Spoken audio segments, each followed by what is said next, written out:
d'abord rendre grâce à Dieu qui nous a permis de démarrer cette saison dans les meilleures conditions possibles. Comme vous l'avez rappelé tantôt, cette Coupe du Maire constitue pour nous les préliminaires départementales 2024. Les deux finalistes seront reversés dans les phases départementales à venir. C'est le lieu également de remercier toutes les autorités qui nous ont accompagnés durant toute la saison dernière. Je peux citer tous les maires du département, je peux citer principalement le président du conseil départemental qui a eu à parrainer la finale départementale 2023.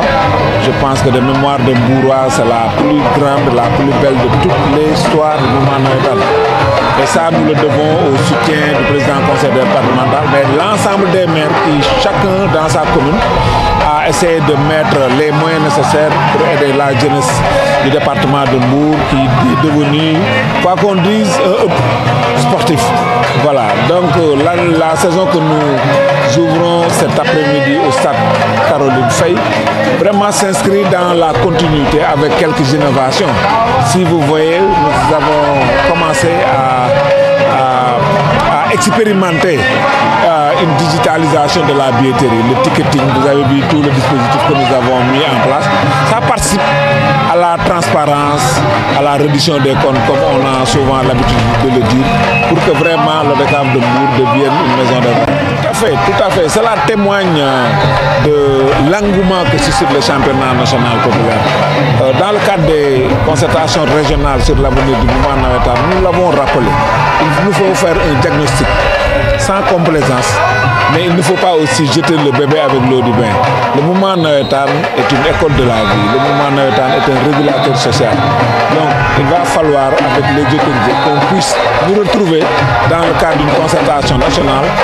Et j'ai bon espoir que le prochain conseil interministériel que le Premier ministre va présider sera l'occasion pour nous de jeter les bases d'un élan nous permettra dans un avenir assez proche vraiment de moderniser et de faire en sorte que le mouvement navétane reste dans le cœur, dans la vie sociale des quartiers, des villages, des villes du Sénégal.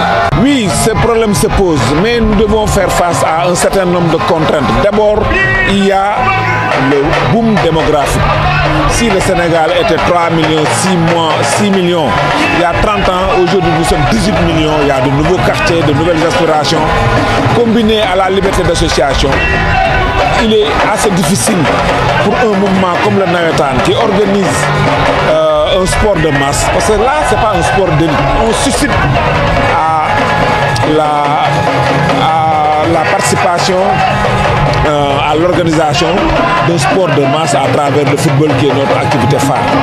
Donc, parallèlement également, il y a un déficit infrastructurel criard dans ce pays-là, dans ce département. C'est pourquoi moi, j'ai milité. Et je pense, après avoir discuté avec une autorité aujourd'hui, élaborer un plaidoyer à remettre au président Bassirou Diomaye Faye, qui est un fils du département de Mbour. Parce que je voudrais, autour du conseil départemental, que l'ensemble des communes puissent mutualiser leurs efforts.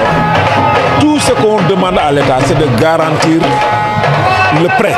Parce que des consortiums, des sociétés sont dans la possibilité de nous construire des stades clés en main. Donc, dans chaque commune, on peut évaluer le besoin en infrastructure sportive, mutualiser nos ressources pour en faire un document unique.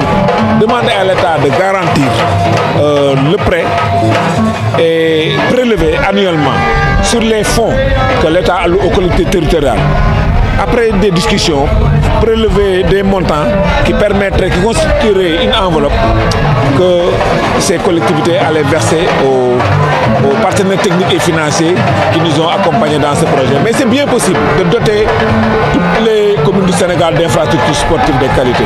Parce qu'il y va vraiment de... C'est d'abord une manière de répondre aux aspirations des jeunes. Parce que le foot, comme je le dis, n'est plus d'une utilité marginale pour le développement économique. Il suffit de faire quelques expériences pour comprendre que les Sadio Mané sont passés par ce mouvement-là, les Moussa Konaté, Karaboudj et autres sont passés par ce mouvement-là. Et ces jeunes-là, une fois partis en Europe, en signant des contrats professionnels, mais une partie de leurs revenus est les transférer dans ce pays, soit dans le tissu économique, soit pour entretenir des ménages. Et le Sénégal, après le Nigeria et le Ghana, est le troisième pays, si le permet, exportateur de footballeurs professionnels. Donc vraiment, mettons les conditions pour vraiment faire éclore des talents. Rappelons que Sadio Mané vient des entrailles du Sénégal. Donc il est possible à tous les jeunes de ce pays-là d'avoir accès à une carrière sportive si les infrastructures sportives adéquates sont mises à leur disposition. Cette année également, nous avons bâti un record, notre propre record national, nous l'avons encore bâti. Cela témoigne du dynamisme de l'ODCAV de Mbour. Nous sommes un département, certes sur le plan économique, bien gâté, par la grâce de Dieu, parce que nous sommes à 20 minutes de l'AIBD, nous avons 2 stations balnéaires, nous avons le futur port, nous avons notre pêche, notre agriculture, nous avons donc une économie dynamique. À travers les 16 collectivités territoriales, les 15 participent à ce que nous faisons. Et également sur le plan fédéral, nous avons rien que dans la commune de Mbour, c'était... Bon, il y a eu des changements entre-temps parce que MPC et Demba Diop malheureusement vont aller en division amateur, Kermadior également. Il y a le Stade de Mbour qui est en Ligue 2 et également de ce côté-là, il va falloir vraiment repenser quel modèle économique pour nos clubs, surtout à Mbour en tout cas. Mais je pense que c'est valable pour Thiès, c'est valable pour toutes les grandes villes du Sénégal. Il faut qu'on arrive à avoir des compétitions, que tous les week-ends, les jeunes, les clubs du Sénégal, du Nord, jouent contre ceux du Sud, de l'Est à l'Ouest, qu'on puisse, avec de grands clubs autour de grandes villes, pour vraiment créer des dynamiques autour de ces entités-là. Donc je pense que le département de Mbour reste un vivier extrêmement important pour avoir vraiment produit des encadreurs, des footballeurs, des dirigeants, vraiment qui ont des responsabilités nationales aujourd'hui. Mais c'est extrêmement important, d'ailleurs c'est l'occasion pour moi de lancer un appel aux ASC. Nous avons en partenariat avec une structure qui s'active dans le domaine cinématographique, qui voudrait faire renaître le cinéma de quartier à travers le Nawetan. Mais les critères de sélection, c'est que l'ASC qui sera sélectionné doit obligatoirement avoir une troupe de théâtre. Et il y a de belles perspectives devant nous. Donc sur le plan culturel, nous voulons que ce projet cinématographique puisse servir de prétexte pour essayer de relancer la culture. Mais il faut également reconnaître que on nous fait le reproche, mais il faut également pointer du doigt la responsabilité de l'État. Parce qu'aujourd'hui, nous n'avons pas de répondant du ministère de la Culture au niveau départemental. Au niveau régional, vous avez un directeur du centre culturel régional, mais au niveau départemental, vous allez dans nos services, même pour faire une formation en régisseur de plateau, pour faire du bon théâtre, il va falloir qu'on forme les acteurs du théâtre. Nous n'avons pas la ressource ici pour former ces acteurs du théâtre. Donc c'est à l'État. Parce que ce que nous menons, ce que nous exerçons, c'est un service public que l'État nous a confié à travers divers mécanismes.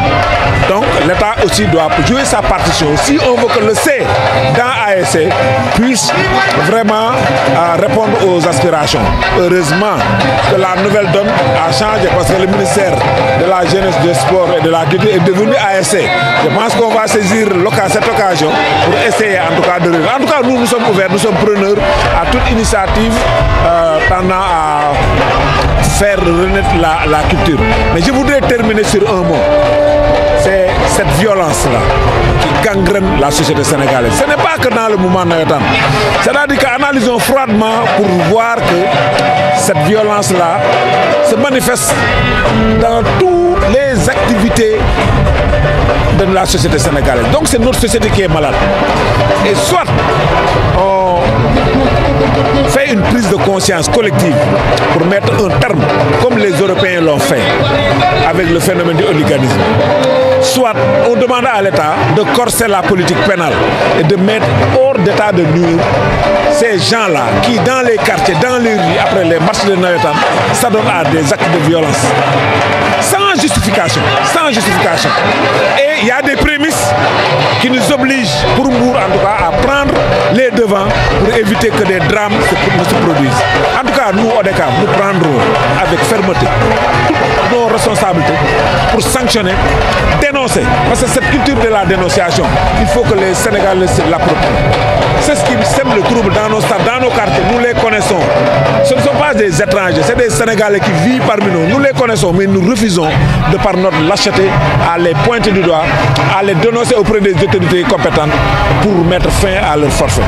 C'est l'occasion pour moi de lancer un appel à tous les maires, avant leur démarrage, si possible, d'organiser des forums pour porter ce plaidoyer. Sensibiliser, mais mettre en place des mécanismes de sanction au plan pénal pour éradiquer ce phénomène-là. C'est bien possible. L'Europe l'a réussi, nous pouvons le réussir parce que nous vivons dans une république, dans un état de droit.